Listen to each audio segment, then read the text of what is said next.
I just asked for clarification whether the court is let it go. Finding that there were any unprofessional or. I am not making any such finding. Thank you.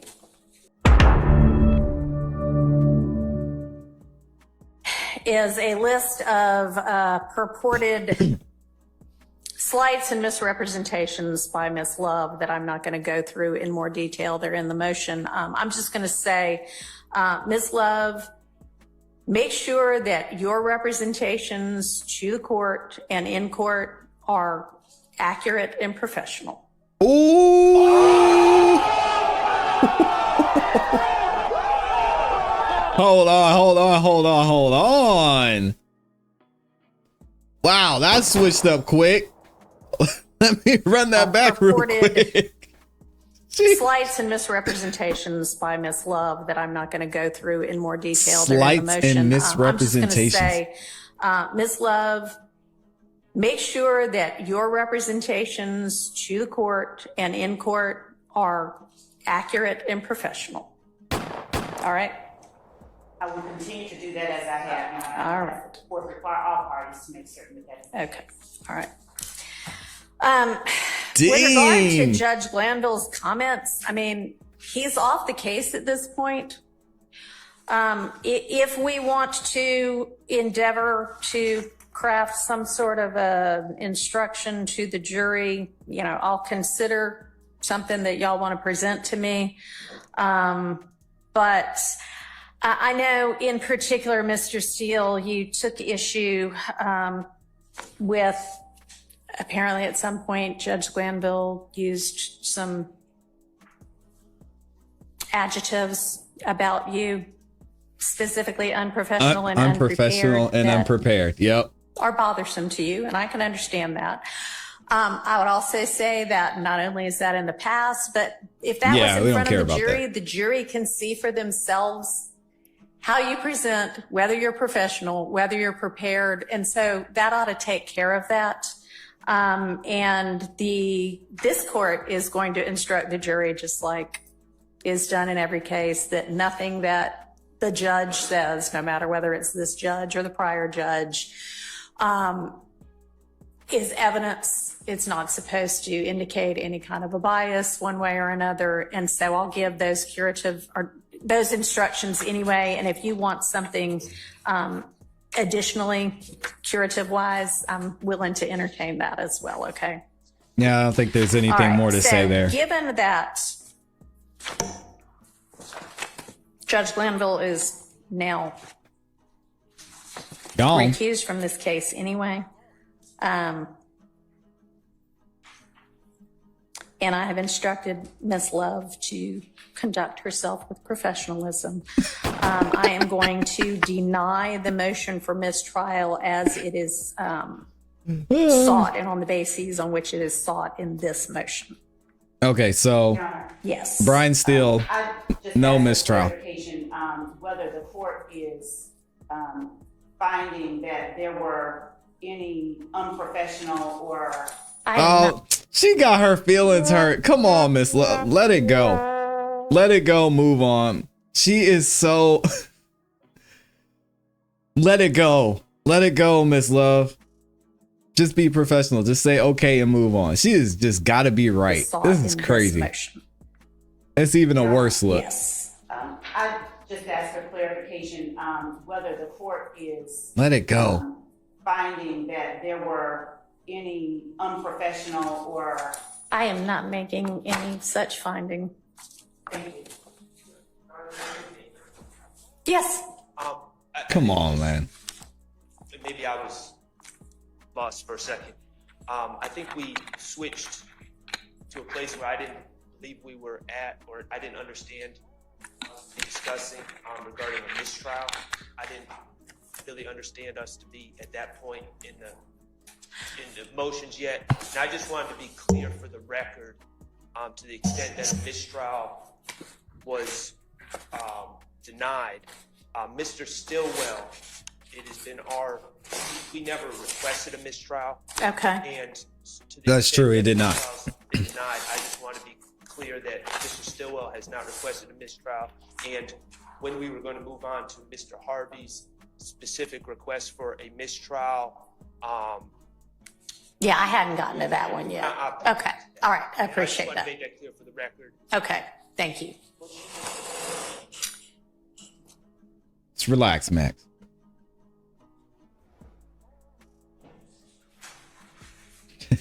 This is crazy. I can't believe she said that to Miss Love. So now said get it together. We get to the motion to disqualify attorneys Love and Hilton, the two of the main ADA prosecutors in this case. This is going to be good. And the basis for that, this is also filed by Mr. Williams, is that they assert a need to cross-examine Mr. Copeland, attorneys Love and Hilton, and Judge Glanville with regard to the ex parte. Anything that, Mr. Steele, you want to argue that's not in your motion with regard to this? And I do have a question for you about one thing that you said. Yeah, get him up out of there.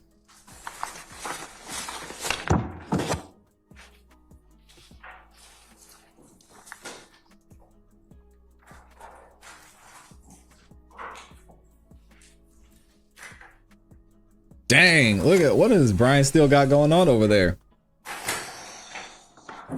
He got a whole book. Yes, Your Honor. You want me to ask my question first? Whatever you tell me. So in your paragraph 3, you assert that Judge Glanville provided legally incorrect information to Mr. Copeland. I just want to make sure I'm clear as to what you assert that legally incorrect information is. Okay. So going back to what you've read and digested, June 10th, 2024 ex parte meeting, the use immunity, as we discussed earlier, just protects Mr. Copeland.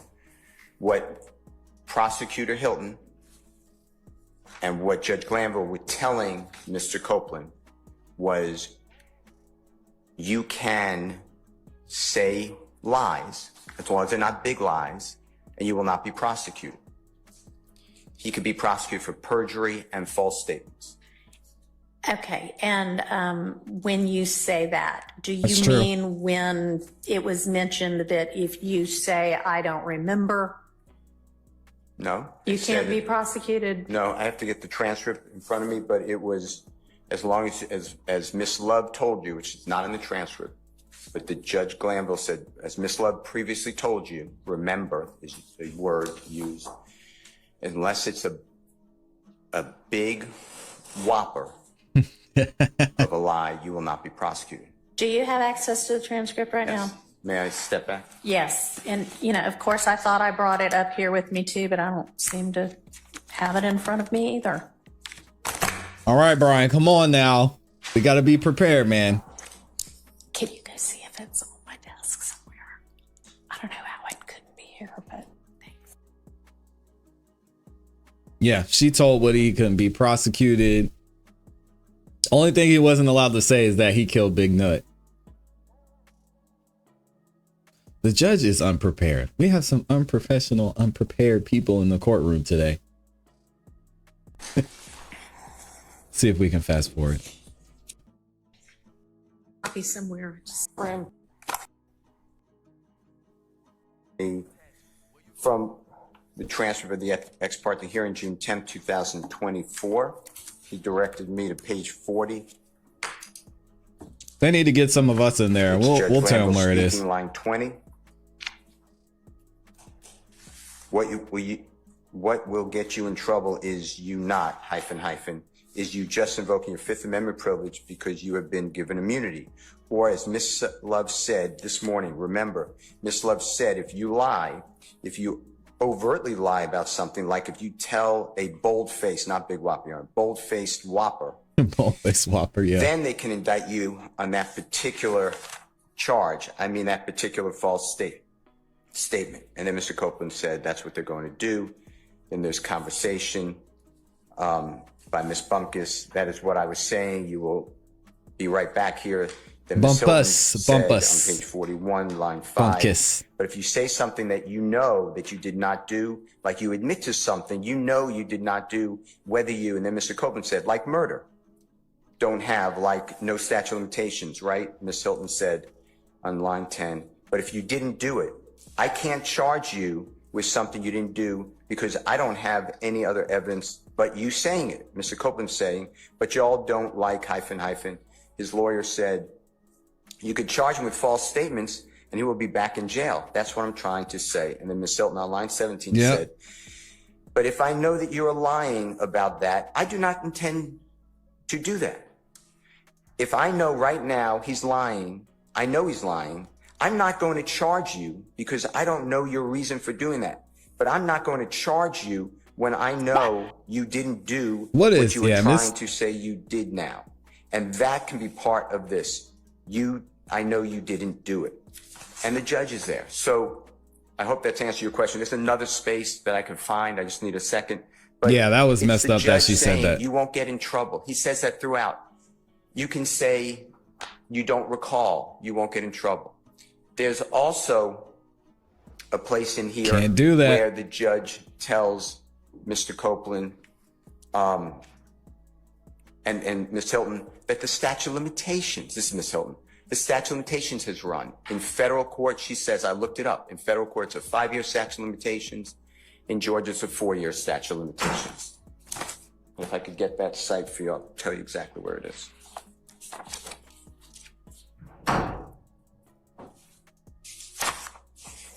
What page? Yep, he's right. I'm being told 24, Your Honor, but let me check. Mr. Adams said 24 going into 25. Your Honor.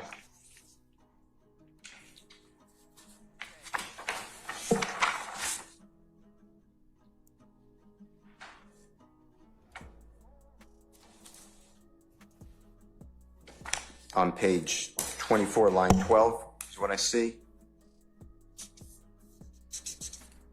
Ms. Hilton says, and what we'll say, and Mr. Copeland and I, we've talked about this. I'm not sure what your concerns are, what concerns that you expressed to Mr. Melnick last week. But if you are, if any of your concerns deal with being locked up for anything, you can't. Like there's nothing that can happen. The feds, Ms. Bumpkus interrupts. Well, that's not, Ms. Hilton interrupts. It is true. Ms. Bumpkus, said Bumpus. No. I said, come on, that's man. Not his concern. Ms. Hilton said, if it's his concern for his safety, we need to know that. Like that's not expressed, so we don't know what the concern is. That we can try to resolve the concern. This is what I'm saying, Mr. Copeland and I have had conversations before going to page 25, Your Honor, and here it is. I understand some of his concerns is potential criminal liability, hence why we gave you immunity. The federal statute of limitations done. The state statute of limitations done. So there is nothing, like I researched it this weekend again, both those statute of limitations for what you and I talked about, which is a 2015 or before done. You cannot be prosecuted for anything you testify federally or statewide, immune, period. So if that's a concern, there is none because you cannot be prosecuted. The federal statute of limitations is 5 years. So anything in 2015, 5 years would have been 2020. Anything statewide is 4 years. It would have been 2019 finished. Your Honor, that's just not true. He's an unindicted co-conspirator in this case. It sounds to me like they're talking about some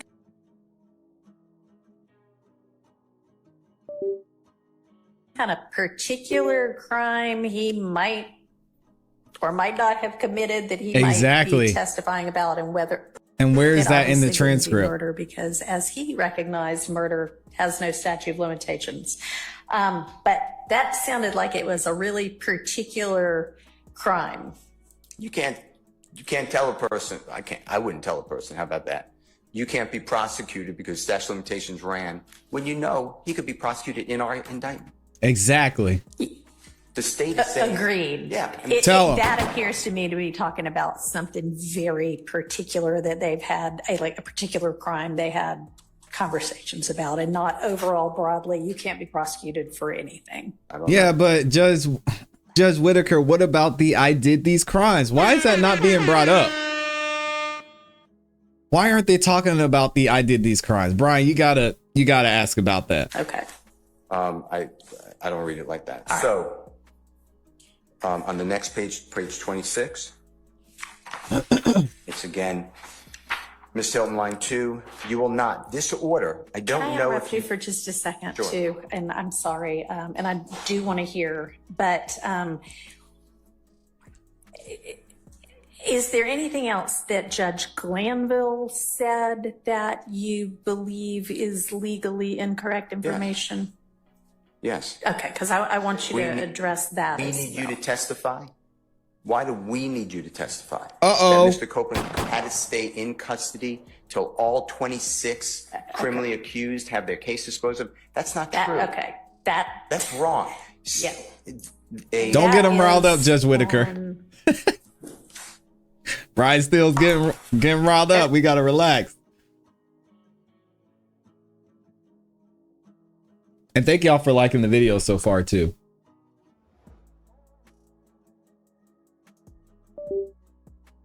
It's on page 36 of the transcript, lines 3 through, the discussion's kind of lines 3 through 9. At some point, civil contempt becomes punitive.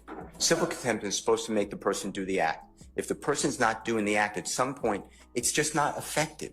So it has to be then given a date certain. You can't just hold a human being in custody until all 26 people, some of them don't have lawyers, forever. Yeah. That's what Judge Glanville said. That's the problem. So I'm just being transparent. We're going to have a situation where Mr. Copeland's testifying. At some point, I'm going to be able to ask questions. I'm going to ask him, was there a time on June 10th, 2015 that you found yourself in an office with a judge? Objection, relevance. And there went that. Might be another L for the defense. We'll see. Was this person who I'm pointing at there? He'll say, I believe no. But the transcript says, exactly. You spoke with Ms. Love earlier. If we get to that, that may be something that you are able to examine him about. And I do think that, you have the transcript, and I know everybody has said, oh, there was Brady in there. Y'all got it all now. So it's not Brady anymore. If it even was before, y'all have it. You can use it at trial. I think you can appropriately examine Mr. Copeland if he decides to testify on some, maybe all of the things that happen in there. That may be something we have to hash out a little bit more.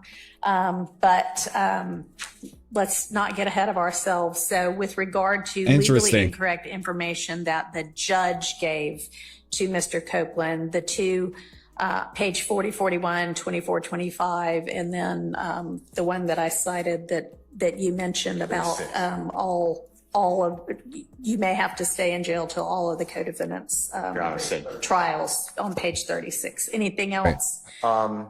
We need you to testify. Nobody needs him to testify. He could do whatever, it's America. He could do whatever he wants. He could sit in a jail. Okay. He has to pay penalty. That was a really weird statement. And they also tell him how to testify. Mm-hmm. Judge Glanville tells the lawyer first. If you remember, I could get you the transcript. You remember, you're shaking your head. Judge Glanville tells the lawyer. Yeah, if you've got a transcript cite, I think the more clear we are, the better. Okay. It's at the beginning when Miss Love was there. Hold on one second. Yep, I remember exactly what he's talking about too. Should have pulled up the transcript, but I'm gonna let the guy who's getting paid lots of money to do this do it. I'm not gonna do it for you, Brian. Get it together.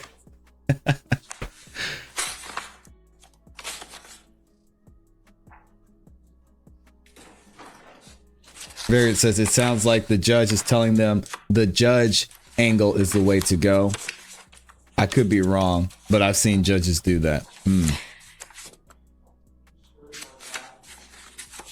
being being told, page 30, line 5. Okay, page 30, line 5 is Mr. Copeland talking. Give me a second.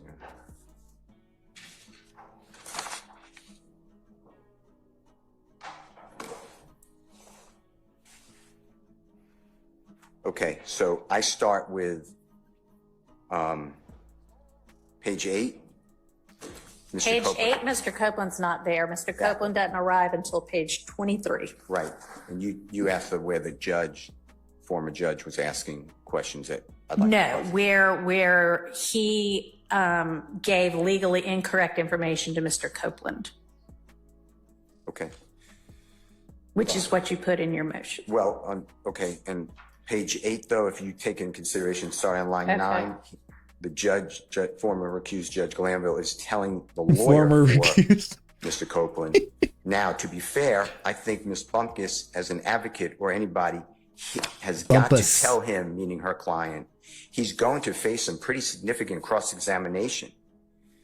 And then Ms. Bumpkus says yes, or excuse Was that legally incorrect? I would think, given this defense team that's been accumulated, that's probably accurate, even though it wasn't said to Mr. Copeland. The judge, though, and the motion is, calling the judge and the prosecutors and disqualifying prosecutors. The judge has stepped out of his role as a judge. What judge tells a lawyer, tell your client, whatever the words are, you make decisions, obviously, but this is how I read it.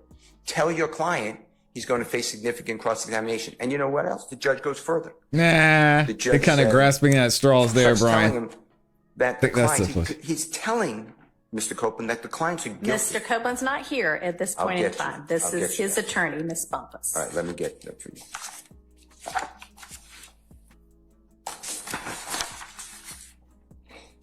It's when the judge is saying, they, meaning the accused, know more about your criminal conduct. Okay. But let me find that. Yep. Okay, on page 26, Your Honor. Good morning, Mr. Tesla. Line 16. Uh-huh. Mr. Copeland should be there. Yes. I'm just following what the court told me, 23. Yep. The court said, so if you, I believe Mr. Copeland, are worried about what the defendants may ask you because they may know your business, but if they ask you about things that you might think you might have some liability with, you can't be prosecuted for any of those. Why? Well, I think because this whole thing has to do with the fact that there was a 507 immunity order granted. But he can be prosecuted for this case.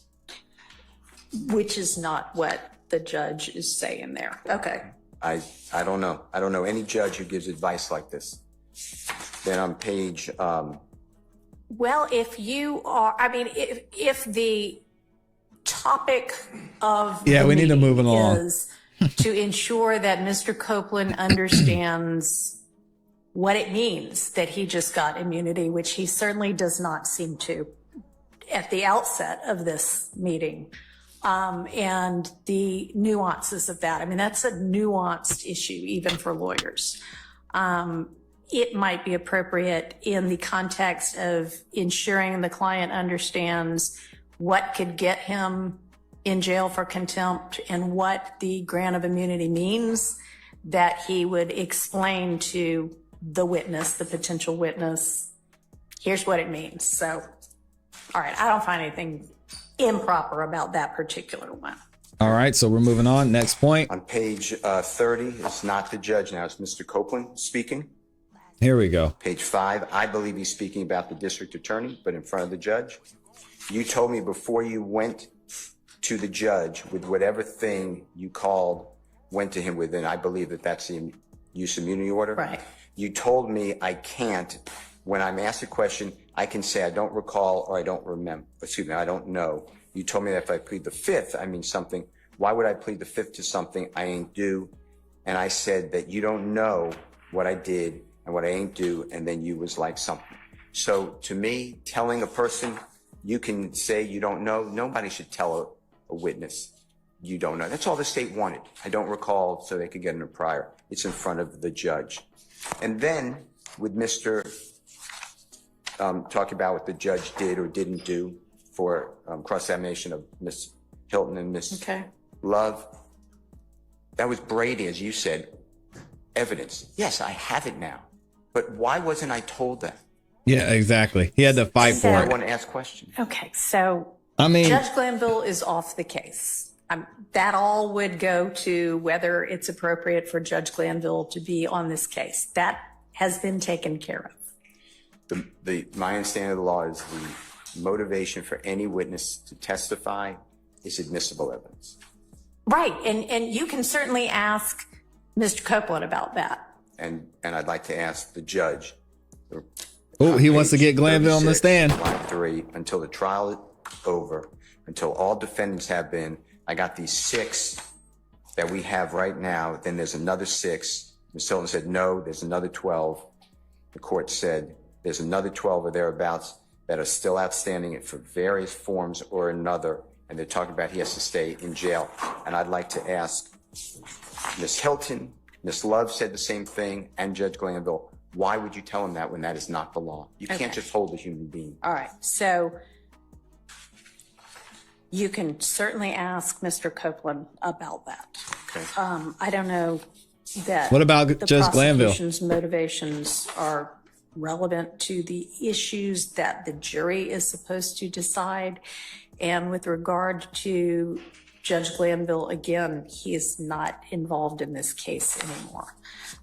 So I'm definitely not going to permit you to cross-examine Judge Glanville in front of the jury because frankly, it's irrelevant, and he's been recused. State's up 3-1. To the extent that, do you have anything else with regard to why it is you ought to be able to have Ms. Love and Ms. Hilton removed from the case? Yes. Okay. So, and just go back to your answer, last question, page 44, line 22, it's Judge Glanville speaking. Mm-hmm. And he said, okay, so you testify about some aggravated assault or murder, they can't prosecute you on it because that's what the order said. Okay, That's just hang on. not true. I'm sorry, where are you? Page I may be on 44. 44. Line 22, Judge Glanville Oh, okay, I'm with you. speaking. Yeah. He said, okay, this is Judge Glanville. So you testify about some aggravated assault or murder, Okay, so I'm They can't actually not prosecute with you. you. Page 44, line 2? 22. 22, okay. All right. Gotcha. Judge Glanville speaking. Okay, so you testify about some aggravated assault or murder. They can't prosecute you on it because that is what it says on the order. And that's not true. They can prosecute him. They can't use his word. Right. Okay. All right. I will take all of that into consideration.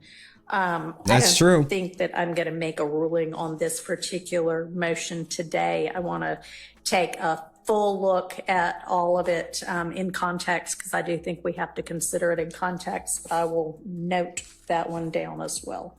So let me then answer your question directly. So what's going to happen in my mind's eye is I'm asking all these questions to Mr. Copeland. He's answering however he answers. What's up, Steph? I am pointing fingers at the 2 prosecutors.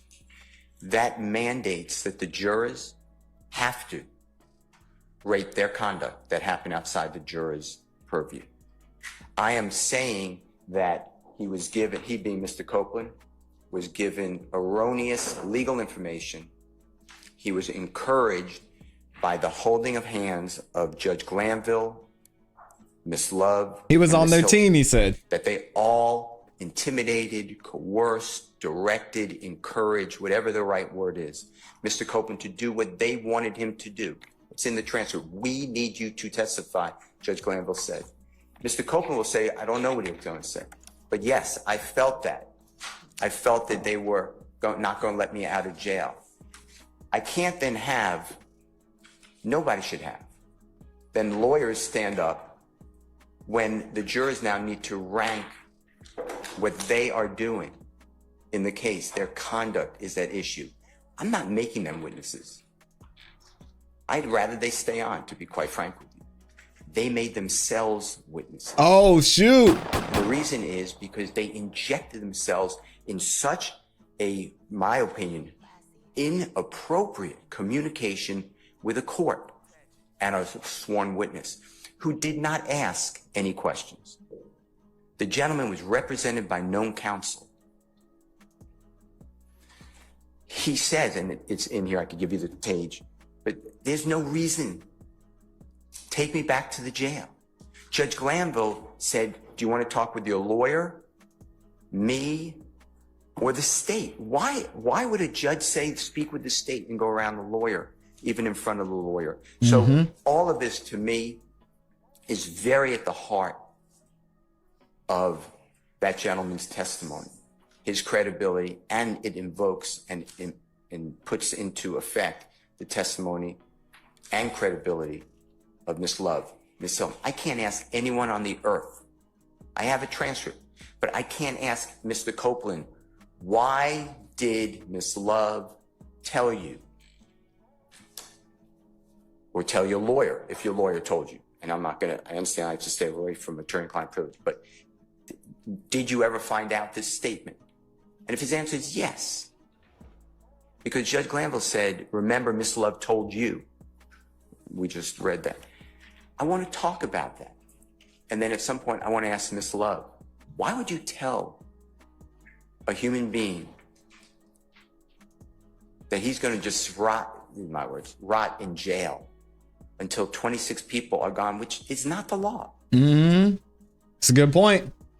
And Miss Hilton, he's landing the plane. That if he lies, and you know he lies, you're not going to charge him. Why? Okay. And those promises were not given to us. They were hidden from us. And Judge, this did come out. Your Honor, this did come out. I got it now. I understand that. Great point. But if you look back at June 10th, 2024, about 11 o'clock in the morning, not the ex parte hearing, recused Judge Glanville comes on the bench. Please look at the transcript because I'm not verbatim. I understand that Mr. Copeland's going to testify. Mr. Copeland's put on saying, are you going to testify? He said yes, and we rolled into questioning. I don't know how it got away from the prosecution, Miss Love, Miss Hilton, Judge Glanville. By the way, he told us things that are specific on the case. He said in here, I could give you the number, I committed all these crimes. All these there crimes it is. He's asked about sexual invasion for murder.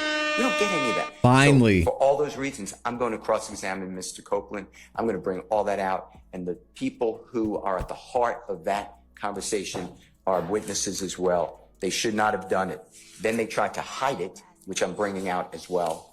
And then just, I don't know how, but by circumstance, fortunately, whatever the right word is, we did get the transcript. If you read the transcript, I asked Judge Glanville for the transcript. He told me it was privileged.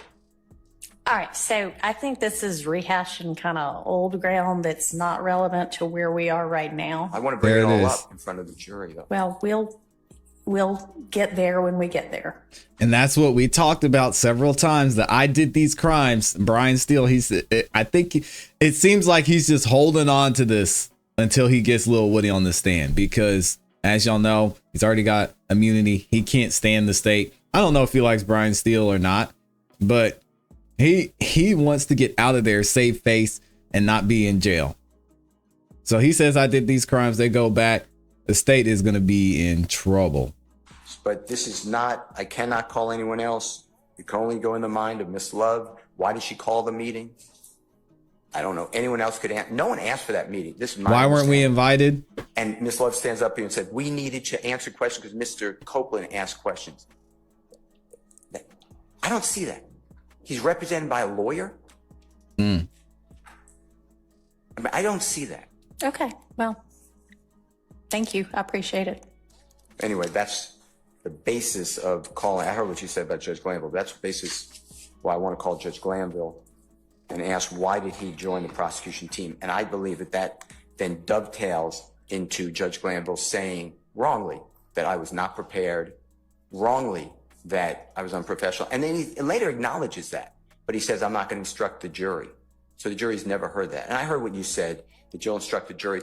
But I'm going to argue that instruction, that the judge has no role in the case except, it's not verbatim, but except to make sure that every party has a fair trial. I'm going to tell the jurors that didn't happen. Okay, well, we'll see whether that's going to be something that is a permitted argument or not if we get to that. Okay, but that's... Can you imagine Judge Glanville getting on the stand and Brian Steele says, former recused Judge Glanville, why did you say we need you to testify? Can you explain? Get him up there, Judge Whitaker. Come on now. My strong belief that the jurors get to know that who the judge was for 18 months. Mr. Sharp, you look like you want to say something. Thank you.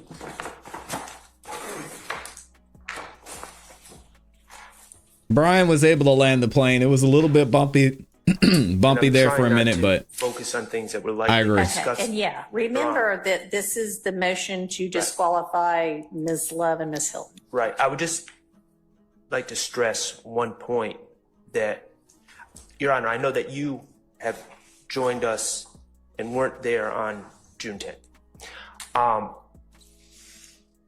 I think it's important to remember when we're talking about the potential to call the prosecutors as witnesses. My understanding, I know I didn't call an ex parte meeting. My understanding is that Kenneth Copeland did not request an ex parte meeting. My understanding is Caleb Bumpus nor John Melnick, who served as counsel for Kenneth Copeland, did not call for an ex parte meeting. They did not express any concerns. The state there it is, Varian called said for it. an ex parte meeting. And in the beginning of that ex parte meeting, with Judge Glanville explaining the need for the ex parte meeting, the state made statements to Judge Glanville that accused Attorney Melnick of violating his oath and of they got the emails, not fulfilling his professional responsibilities and representing Mr. Copeland. They strongly insinuated that myself and Mr. Steele were somehow in cahoots with John Melnick and were somehow, I guess, obstructing justice, tampering with a witness, intimidating a witness. They presented the judge. And mind you, this is an ex parte meeting where I was not allowed to respond. Mr. Steele was not allowed to respond. Ms. Love stated to the judge, well, Mr. Melnick sent Mr. Steele and Mr. Shard an email, and he may have inadvertently included us. Here we go. Possibly by mistake, and was communicating with them that Mr. Copeland would not be testifying. And we don't know what they have going on between them, and I guess we were just lucky to be inadvertently included, CC'd. Judge, I have the email. I believe it's in the record. I can show you the email. The state's not CC'd on the email. It's to the state. Okay. So that was a misstatement. Convenient. Yeah, they do that a lot. Get used to it. The reality is the state was meeting with Mr. Copeland behind the back of his attorney. The reality is the defense was pristine in their duties in dealing with an attorney and not with a represented individual. A sworn witness. And somehow the state in this ex parte meeting where we were not allowed to respond or even to hear the accusations, they suggested that the purpose of this meeting was based on this behavior by defense attorneys and Mr. Melnick, which was completely fabricated and offensive. And again, we weren't there. Sure. That's the problem with these ex parte meetings. All right, well, I'm going to get a transcript. I have just typed a note to Judge Glanville's court reporter requesting the transcript of the request for the ex parte itself. So I'll find out what it said and I'll share it with everybody. Okay, well, that's in the beginning of the transcript that you have. It's in the first 6 pages, I believe. In fact, page 3 to 4. Okay. Page 3 to 4, they talk about this email, and we have the email. Oh, no. I know the email. Okay. I'm talking about, I'll get the transcript of the Friday request as well. But yeah, I've seen the email. It's made a exhibit, I think, to the ex parte transcript. It is. And just so we're clear, and the reason I say that's important because, again, why are they doing this? What was the purpose of the meeting? Because that couldn't have been the purpose, because their stated purpose was completely inaccurate. Now, I'd invite the court, I believe it's in the record, but we can certainly provide a copy of said emails. It's an exhibit. Okay, because that's not an accurate rendition, and you know, I'd be happy to answer questions about what happened, but that was not accurate. And these are issues that now the state has injected themselves. As Mr. Steele said, we didn't do this. We didn't do any of this. In fact, we were excluded. We knew nothing about it. And it's improper, and the state initiated all of this, and it's not just what happened in the ex parte meeting, but why did it happen? And ultimately, there's only two people, I suspect one, but we'll say two, that really know why this meeting was called, because it wasn't called by, my understanding, Judge Glanville either. It wasn't called by he's gonna bring up Fanny. Staff. It was either called by Ms. Love or Ms. Hilton. And we have the right to cross-examine them or examine them about that. All right, thank you. What does variant say? The purpose was to coerce a sworn witness. Yes, Again, Dr. responding for the state. And I want to hear what you have to say. I've got your response. That's your written response. It's pretty thorough. So let's highlight what needs to get highlighted without rehashing everything. That was my intent. Not to suggest that you would, but. Your Honor, I'd like to point to the court, McGlynn, MCGLYNN versus the state, 342 Georgia App, 170 at he was pushing back too 173 through 174. In McGlynn, the court notes while Webb dealt specifically with statements made by a trial judge, this court has previously noted that either judicial or prosecutorial intimidation that dissuades a potential defense witness from testifying, or the defense can, under certain circumstances, violate the defendant's right to present a defense. However, such analysis must be undertaken on a case-by-case basis. Here, we note, as did the trial court, that nothing in the record suggests that the statements made by the ADA to the witness were legally inaccurate or misleading. In fact, the ADA's comments seem to have been confirmed by the witness's own attorney, who, unlike the ADA, is charged with acting on the witness's behalf and protecting his rights and interests. As we observed in Terry, the potential for unconstitutional coercion by a government actor diminishes when a defendant's witness has consulted with an independent attorney. That these statements by the ADA were later perceived by the witness as threatening is wholly irrelevant to our consideration of this matter.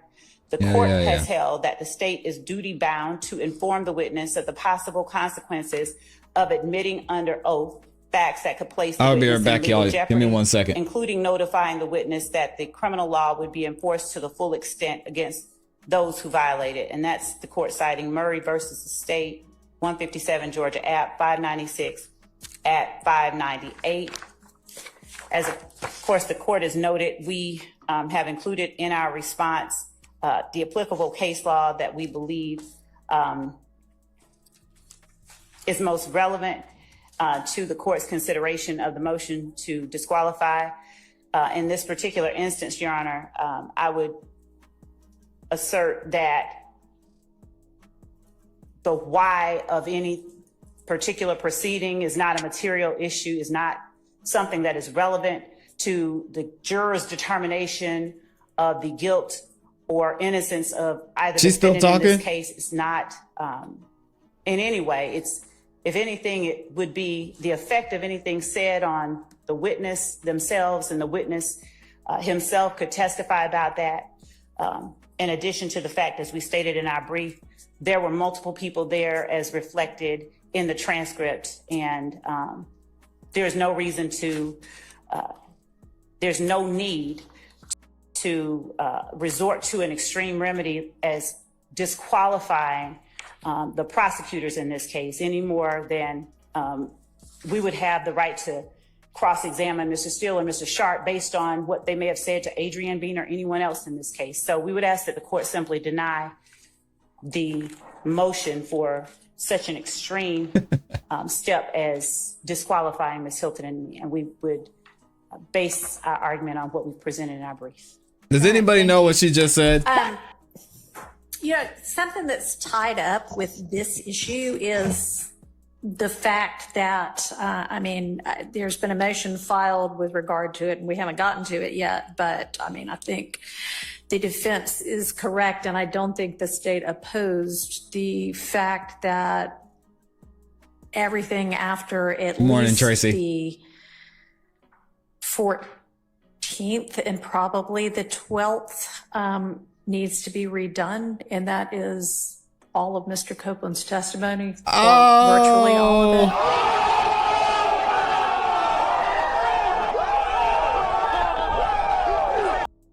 Did she just say what I think she said? They're gonna rewind Lil Woody's testimony. Please no. 14th and probably the 12th. Oh my gosh. Needs to be redone, and that is all of Mr. Copeland's testimony, or virtually all of it. And am I correct that the state pretty much concedes, agrees that that's true? After the point where the motion to recuse was filed by defendant Kendrick. Okay. You don't disagree. All right. So, wow. And that was the 12th. I believe. Yeah. How are they going to undo all that testimony? We may be having a really kind of an academic discussion about all of this anyway, because if what the court is going to have to do, and I invite y'all's input on exactly how to instruct the jury about this. Tell them it's a mistrial. If we're going to be redoing Mr. Copeland's testimony thus far, we're probably, unless y'all decide you want to stipulate to parts of it, which you certainly can. Wow. We're going to be telling the jury to disregard it anyway. And if we're telling them to disregard it, then we don't need to talk about what might or might not have been significant in it, because we don't want them considering it. So y'all keep that in your minds as well. And that may be something we don't get to until tomorrow, but we have to sort of think about that as well. All right. So I am going to take this particular motion under advisement. Ooh. And I'll get you a ruling quickly.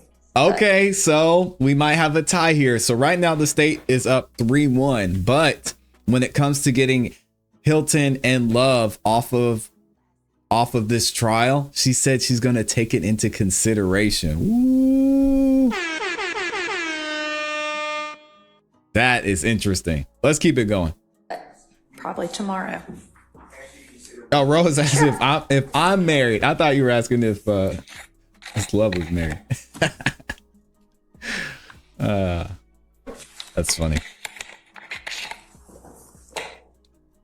Mr. Copeland testified hardly at all on the 7th of June 2024, but then did testify my cousin. the 10th, 11th, Right. and then the 12th is what Right. you referred to. Okay, Ro. And I understand we'll take up that motion tomorrow, but there was a lot of exculpatory information. I'm not going to agree to strike all that testimony. Exculpatory. Okay. Well, want you to be what I mean that we'll get to tomorrow is how to, and I'd love for y'all to get together on whether there are any parts of his testimony that occurred before, the testimony that occurred before can stay. Okay. I misunderstood what The you said. testimony that occurred after the motion was filed, if there are parts of that testimony that y'all can agree to, then that Oh, good luck with that. will be great, because it'll save us time and we'll have better contours about what we're dealing with. So I want y'all to get together about that, and we'll think about that probably tomorrow, maybe the next day. I don't know, but not today. Yeah, and that's a good point. Although Lil Woody's testimony was fun, we got a lot of clips out of it. We got a lot of viral content. Did he really say anything of substance? No. So I get what Brian's saying. He said the testimony was exculpatory. Got to look that word up. But at the same time, that's not really the issue. His testimony, he said, huh? No, what you mean? I can't hear. Ooh, back up. She fied. Other than that, what do we have? The issue is the jury. What did the jury hear from the state? And Lil Woody saying, huh? What you mean? And then the defense didn't get a chance to cross-examine. That's the bigger issue than actually keeping Lil Woody's testimony, is how are you going to get the jury to unhear what they already heard? Okay, but y'all after court today can think about that together with each other. Okay. The reason I stood and the up, alkaline. Yes. I just want to make that introduction. The reason I stood up is the following. The state elicited testimony. Now, Mr. Copeland denied it, and they've done it with many witnesses before the Honorable Court took over the case. You've never had to testify in front of Mr. Williams, Mr. Huey, Mr. Kendrick, et al. Right. And you're intimidated, and that's why you're not testifying. Mm-hmm. I would need to show the jury that it's the state, and I have evidence now, and the judge that has been the person to intimidate a witness. So that's another issue when you're resolving this. Can the Judge Glanville, I heard what you said, but can Judge Glanville be a witness? Can the two lawyers representing the state of Georgia be witnesses? I need that in the case. Because okay, let me ask you this though. Why can't you use the transcript to get that point across? I mean, it's right there in the transcript. What it is that you assert to be intimidation. Oh, Judge Whitaker, because we need to hear it from him. Intending to cross-examine or examine Lawyer Hilton and Lawyer Love. I know you're intending to, but what I'm asking you, and I don't mean to interrupt you, but I want you to answer the question that I asked you, which is why can't you use the transcript to do that? Because Mr. Copeland can't discuss. Why are you asking these other witnesses this? And what other witnesses, how'd you treat other witnesses? There's another witness named Miss Bennett who said basically the same thing. She was intimidated by the state. Get with it, Judge Whitaker. Come on. I can't ask Mr. Copeland. But the issue, as I understand what you're saying to me, is that you want to get before the jury that the state and the court intimidated Mr. Copeland into testifying, essentially. What you say is the intimidation is reflected in the transcript. Ms. Love's motivation for doing it, if she in fact tried to do that, is not the relevant issue. But I have evidence of other witnesses who were treated not similarly, because I don't have any other evidence that there was some meeting. Okay, let me help Judge Whitaker out. Basically what he's saying is he can't ask Lil Woody what somebody else said. He can't say, Lil Woody, why did Judge Glanville say we need you to testify? Lil Woody, why did Ms. Hilton say that you wouldn't be prosecuted or that you could lie? Lil Woody's gonna say, huh? What? He can't ask them that. I'm a little confused why Judge Whitaker is confused on this. He needs to hear it from them to have a proper cross-examination, unless he's just allowed to have Lil Woody say why he thinks somebody else said what they said. It doesn't make any sense. It doesn't make any sense. The judge and the prosecutors, like there was in this, but that the prosecutors are doing the same thing with other witnesses. Okay. They are intimidating other witnesses, right. and Mr. Copeland can't answer those questions. Okay, but that you can argue because you will have, look, we see that it happened here. We've already heard that it happened from the mouth of XYZ witness. Imagine it's every witness. I mean, that's the topic of argument. So I think that I'm going to look at all of it again, but I don't think that's a persuasive argument for why they need to be. Oh, come on, Judge Whitaker. I think the transcript is what you need and what you have, but we'll take that up later, and I will think about that.